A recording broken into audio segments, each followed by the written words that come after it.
प्राचीन काल में एक परम तपस्वी हुए जिनका नाम महर्षि दधीची था।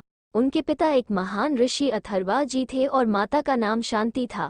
उन्होंने अपना संपूर्ण जीवन शिव की भक्ति में व्यतीत किया था। वे एक ख्याति प्राप्त महर्षि थे तथा वेद शास्त्रों के ज्ञाता, परोपकारी और बहुत दयालु थे। उनके जीवन में अहंकार के लिए कोई जगह नहीं थी। वे सदा दूसरों का हित करने के लिए तत्पर रहते थे।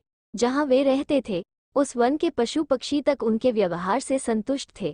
वे इतने परोपकारी थे कि उन्होंने असुरों का संहार के लिए अपनी अस्थियां तक दान में दे दी थी। आइए पढ़े परोपकारी महर्षि दधीची की लोक कल्याण के लिए किए गए परोपकार की कथा।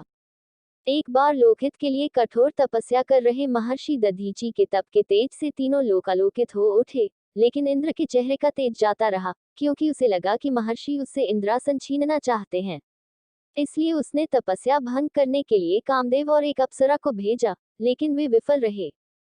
तब इंद्र उनकी हत्या के इरादे से सेना सहित वहां पहुंचा, लेकिन उसके अस्त्र शस्त्र महर्षि की तप के अभेद्य कवच को भेद न सके और वे शांत भाव से समाधिस्थ बैठे रहे।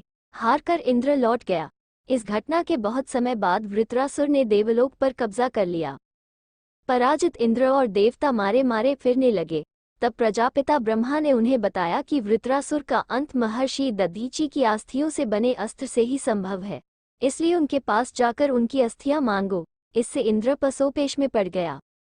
वो सोचने लगा कि जिनकी हत्या का प्रयास कर चुका था वो उसकी सहायता क्यों करेंगे। लेकिन कोई उपाय न होने पर वह महर्षि के पास पहुंचा और झिझकते हुए बोला, महात्मन, तीनों लोकों के मंगल हेतु हमें आपकी अस्थियां चाहिए। महर्षि विनम्रता से बोले, देवेंद्र, लोकहित के लिए मैं तुम्हें अपना शरीर देता हूँ। इंद्र आश्चर्य से उनकी ओर देख ही रहे थे कि महर्षि ने योग विद्या से अपना शरीर त्याग दिया। बाद में उनकी अस्थियों से बने वज्र से इंद्र ने वृत्रासुर को मारकर तीनों लोकों को सुखी किया। लोकहित के लिए महर्षि दधीची ने तो अपनी अस्थियां तक दान कर दी थी, क्योंकि वे जानते थे कि शरीर नश्वर है और एक दिन इसे मिट्टी में मिल जाना है।